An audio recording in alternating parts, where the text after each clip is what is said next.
नमस्कार, वंदे मातरम। दोस्तों, स्वागत है आप सबका सैनिक पाठशाला में। आज के वीडियो के महत्वपूर्ण जानकारियों को लेकर आया हूं दोस्तों, जैसे आप बोर्ड पर देख पा रहे हैं। दोस्तों, 2006 से पुराने पेंशनर के लिए एक बहुत अच्छी खबर है।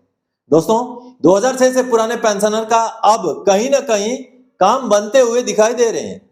हालांकि कुछ ही पेंशनर्स को यह फायदा मिलेगा, लेकिन अब पीसीडीए ने एसीपी लागू करके कोरिजेंडम पीपीओवी जारी करना शुरू कर दिया है और 2006 से पुराने पेंशनर को एसीपी का एरियर भी भुगतान हुआ है। जी हां, अभी हाल फिलहाल की बात बोल रहा हूं मैं। आगे जानेंगे इसके बारे में। और साथ ही साथ दोस्तों, भारत सरकार ओआरओपी की विसंगतियों से क्यों भागती हुई दिखाई दे रही है, इसके बारे में भी आगे बात करेंगे। लोकसभा में भारत सरकार का जवाब आया है ओआरओपी की विसंगतियों को लेकर के। और साथ ही दोस्तों, स्टेट बैंक ऑफ इंडिया ने जो वैकेंसियां निकाली हैं अभी, वो क्या पूर्व सैनिकों के बच्चों के लिए भी लागू है, क्या उनके डिपेंडेंट के लिए भी लागू है, इसके बारे में भी आगे आपको समझाऊंगा दोस्तों। और साथ ही साथ दोस्तों, दिसंबर महीने का पेंशन का मैसेज आ चुका है। किसी को नॉर्मल पेंशन तो किसी को डबल तो किसी को ट्रिपल बढ़ोतरी के साथ पेंशन क्रेडिट होने वाला है। इसके बारे में भी आज के वीडियो में जानेंगे दोस्तों। तो चलिए इन्हीं विषयों को लेकर के आगे बढ़ते हैं। आगे बढ़ने से पहले दोस्तों, मेरा हमेशा की तरह आप सबसे आग्रह है, अगर सैनिक पाठशाला चैनल का वीडियो आप पहली बार देख रहे हैं या अभी तक चैनल को सब्सक्राइब नहीं किया है, तो चैनल के साथ जुड़े रहने के लिए, इसका हिस्सा बने रहने के लिए और आपसे जुड़ी हुई ऑथेंटिक भरोसेमंद जानकारियों को पाते रहने के लिए चैनल को सब्सक्राइब जरूर करें। चलिए आगे बढ़ते हैं दोस्तों। सबसे पहली जानकारी, ओआरओपी देकर ओआरओपी की विसंगतियों से भाग रही है केंद्र सरकार। लोकसभा में सरकार के जवाब से हुआ खुलासा। जी हां दोस्तों, लोकसभा में भारत सरकार से ओआरओपी की विसंगतियों को लेकर के सवाल पूछा गया और सरकार की तरफ से क्या जवाब आया है वो देखिए। चलिए देखते हैं दोस्तों, लोकसभा में हुए सवाल जवाब का ये ब्यौरा देख पा रहे हैं आप, जिसमें भारत सरकार से वन रैंक वन पेंशन की विसंगति और उसके पेमेंट के संबंधित सवाल पूछे गए थे, जो 6 दिसंबर 2024 को ही सवाल पूछे गए थे। इसके बारे में मैं पहले भी आपको जानकारी दे चुका हूं, लेकिन आज बात करूंगा दोस्तों ओआरओपी के विसंगति को लेकर के। जो सरकार से सवाल पूछे गए लोकसभा में, उससे सरकार बचती क्यों नजर आ रही है। आप देखिए, सी किरण कुमार रेड्डी जी ने यह सवाल पूछा था, जिसमें उन्होंने सरकार से यह भी पूछा था कि सरकार इसके भुगतान के लिए जो व्यय होता है, जो खर्चा होता है, उसका कहां से प्रावधान करेगी। ये सारी चीजें हैं। लेकिन साथ ही साथ ये जो में आप जो ये सवाल देख पा रहे हैं, ये महत्वपूर्ण सवाल है, जो कि उसकी विसंगतियों को लेकर है, ओआरओपी की विसंगतियों को लेकर, जिसमें पूछा गया है। देखिए आप, यहां से महत्वपूर्ण है, और वन रैंक वन पेंशन योजना के अंतर्गत लंबित मुद्दों के समाधान के लिए हितधारकों के साथ किए गए परामर्शों का ब्यौरा क्या है और इनके समाधानों के लिए कितनी समय सीमा निर्धारित किए जाने की संभावना है। यानी कि यहां पर सीधे सीधे ओआरओपी की विसंगति की बात है। यानी कि दोस्तों, लंबित मुद्दों का मतलब होता है ओआरओपी में जो मुद्दे लंबित हैं, जो विसंगतियां हैं, उनको लेकर के पूर्व सैनिक हितधारकों, यानी कि पूर्व सैनिक जिनको ओआरओपी का फायदा मिलना है या मिला है, उनके साथ क्या बातचीत हुई है और कब तक कितने समय में उन समस्याओं का, उन लंबित मुद्दों का समाधान हो जाएगा। ये सवाल यहाँ पर किया गया था। साफ साफ सवाल है कि ओआरओपी की विसंगतियों को सरकार कितने दिनों में सही करेगी, दुरुस्त करेगी, जिसका जवाब सरकार ने किस तरीके से दिया है ये देखिए। यहाँ पर पहले जवाब दिया है, कुछ और मुद्दों को लेकर के जवाब दिया है कि जुलाई 2024 से हमने ओआरओपी 3 लागू कर दिया और नवंबर 2015 के लेटर के आधार पर किया है। ये सारा चीजें यहाँ पर ठीक है। आगे जो सवाल था ङ में, उसका जवाब यहाँ पर आगे और भी कई सारे जो इंफॉर्मेशन सरकार ने दिए हैं कि 6,703.24 करोड़ रुपए हमने ओआरओपी 3 में लगाए और ओआरओपी 3 में 19,64,973 पेंशनर्स को फायदा मिला है।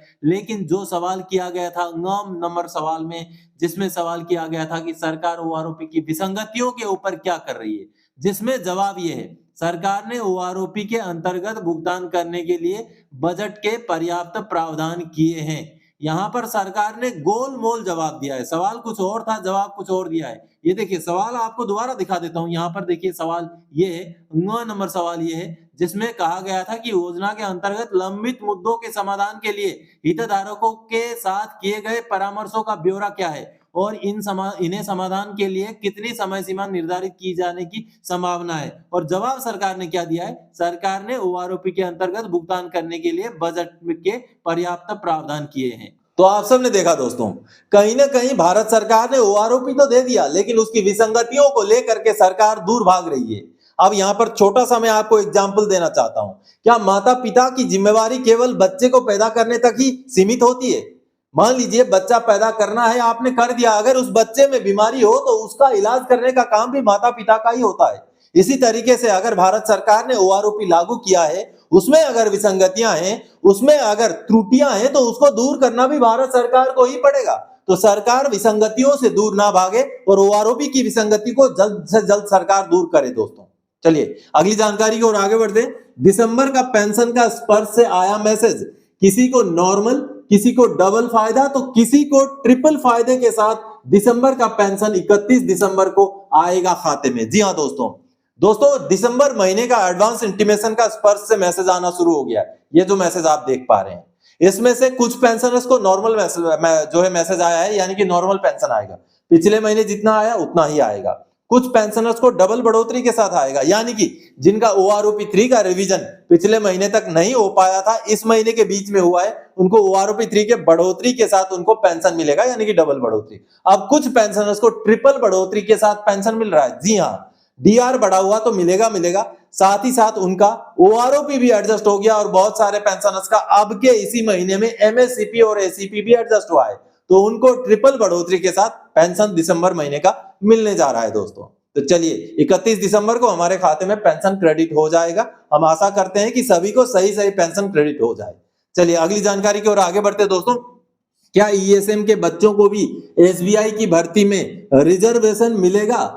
दोस्तों कल मैंने एक जानकारी दी थी जिसमें स्टेट बैंक ऑफ इंडिया ने अभी एक एडवर्टाइजमेंट निकाला है भर्ती के लिए, तो उसमें क्या पूर्व सैनिक के जो बच्चे हैं, जो डिपेंडेंट है, क्या उनको भी ये लागू है? इसको लेकर के उसी एडवर्टाइजमेंट में पूरी जानकारी दी गई है। अगर आपने ध्यान से पढ़ा होता तो आपको पता चल जाता। चलिए मैं आपको समझाता हूं। क्या आप अगर पूर्व सैनिक के बच्चे हैं तो क्या आपको भी लागू है ये रिजर्वेशन? चलिए एसबीआई का एडवर्टाइजमेंट देखकर समझते हैं। दोस्तों स्टेट बैंक ऑफ इंडिया ने कस्टमर सपोर्ट एंड सेल्स में ये जो एडवर्टाइजमेंट निकाला भर्ती के लिए, क्या इसमें पूर्व सैनिकों के जो बच्चे हैं, जो डिपेंडेंट हैं, क्या उनको भी प्रायोरिटी दिया जाएगा? ये सवाल बहुत सारे पेंशनर्स पूछ रहे हैं। तो चलिए इसको लेकर के इस एडवर्टाइजमेंट में क्या प्रावधान दिए गए उसको समझते हैं। ये देखिए यहाँ पर अगर आप देखेंगे तो एक्सएस यानी कि एक्स सर्विसमैन में एक्सएस एक डी एक्सएस है। ये एक्सएस का मतलब तो सीधा सीधा पूर्व सैनिक हो जाता है, यानी कि एक्स सर्विसमैन हो जाता है। लेकिन डी एक्सएस का क्या मतलब है, इसको लेकर के थोड़ा सा कंफ्यूजन है, आगे मैं समझाता हूं, इसी में आपको क्लियर हो जाएगा। दोस्तों यहां पर अगर आप देखेंगे, ये देखिए डी एक्सएस के दो मतलब है, एक तो डिसेबल्ड एक्स सर्विसमैन, दूसरा डिपेंडेंट ऑफ एक्स सर्विसमैन।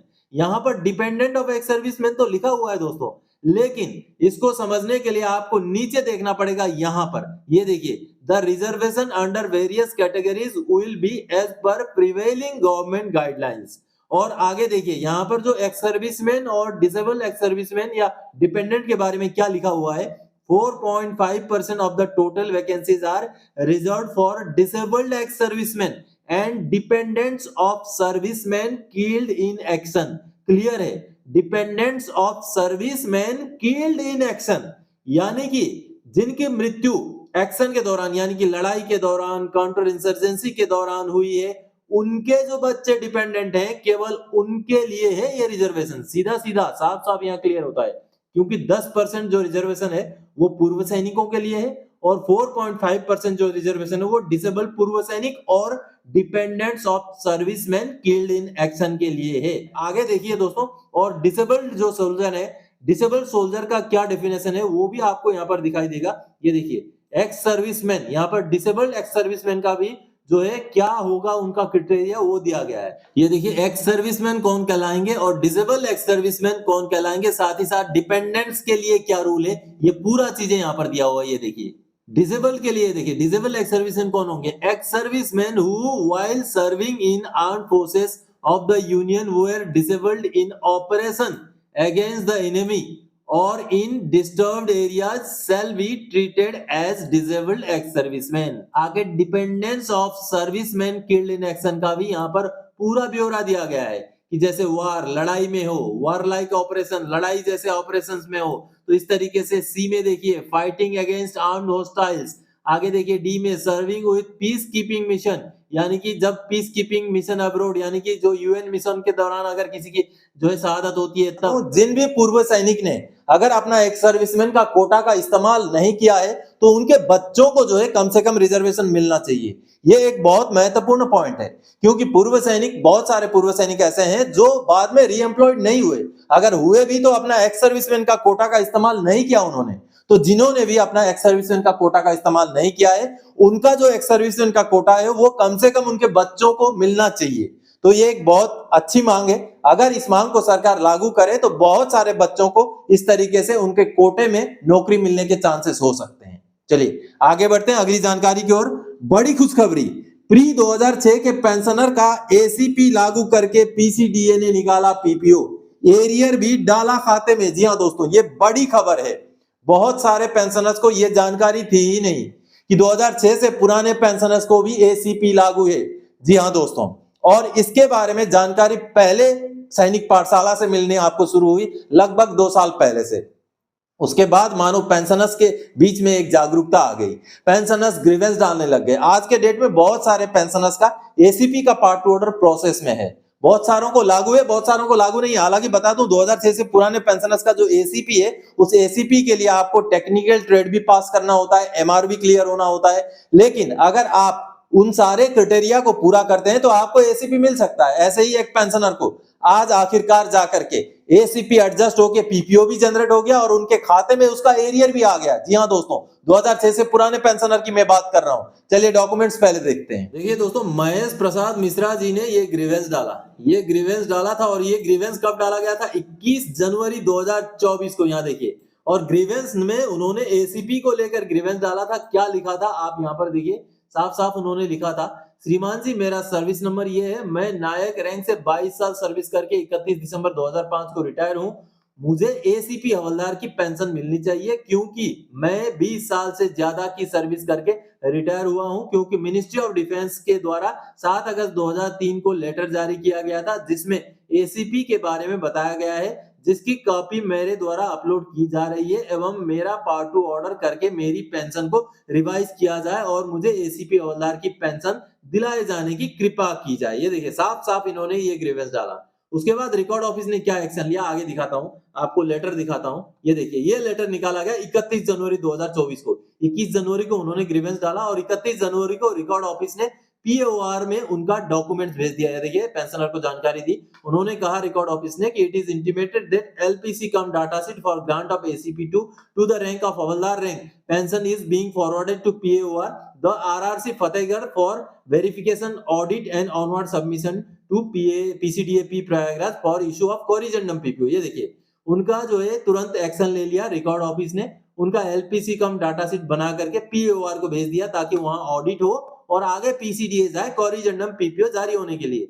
जनवरी की बात है दोस्तों। उसके बाद कई बार ग्रीवेंस डाले गए, रिमाइंडर डाले गए। उसके बाद अभी जाकर के ये देखिए उनका पीपीओ जनरेट हो गया। ये देखिए, पीपीओ जनरेट हो गया महेश प्रसाद मिश्रा जी का। ये देखिए, 22 साल लेंथ ऑफ सर्विस, नायक रैंक के वो रिटायरी है और 31 दिसंबर 2005 के रिटायरी, यानी कि 2006 से पहले के रिटायरी जिनको एमएससीपी लागू नहीं है, लेकिन ये एसीपी उनका एडजस्ट हुआ है। आगे देखिए, उनका जो है पे लेवल 05 भी कर दिया गया है। यहाँ देखिए, पे लेवल 05 करने के बाद उनका बेसिक पेंशन अभी देखिए ओआरओपी 3 में, ये देखिए नायक का बेसिक पेंशन, जो 22 साल वाले नायक का बेसिक पेंशन 23,569 से बढ़ा करके 24,763, यानी कि हवलदार का बेसिक पेंशन एडजस्ट करके 18 दिसंबर 2024 को ये पीपीओ जनरेट कर दिया गया है। यानी कि एसीपी हवलदार लागू करते हुए पीसीडीए ने पीपीओ जनरेट किया।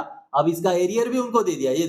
ये देखिए दिसंबर में लमसम पेमेंट का ये जो मैसेज आया उनको एडवांस इंटीमेशन का, जिसमें 9,135 रुपए का एरियर उनको मिला है।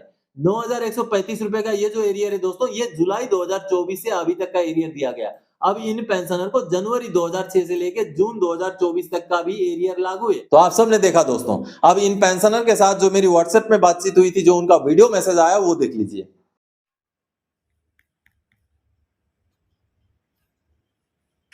सभी को नमस्कार।